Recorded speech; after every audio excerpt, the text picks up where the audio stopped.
Welcome to the Slop Temple. We pray this video helps. You start by removing everything on the bed quickly. Clear pillows and toys so nothing gets in the way. Once done, loosen the fitted sheet corners by tugging toward the center and lifting the mattress slightly to release the elastic. Make sure you have fresh sheets, pillowcases, a step stool, and clamps or sheet straps nearby so you won't interrupt the flow.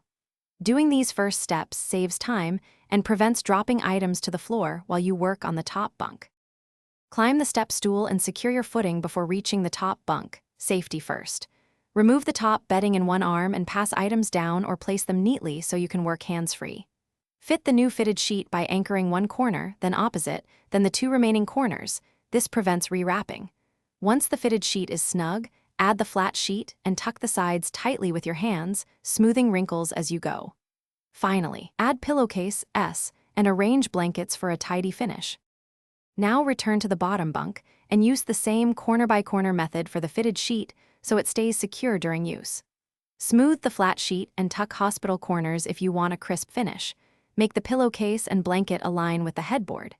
If you notice slipping corners or thin mattress slides, attach sheet straps or clamps to hold elastic in place.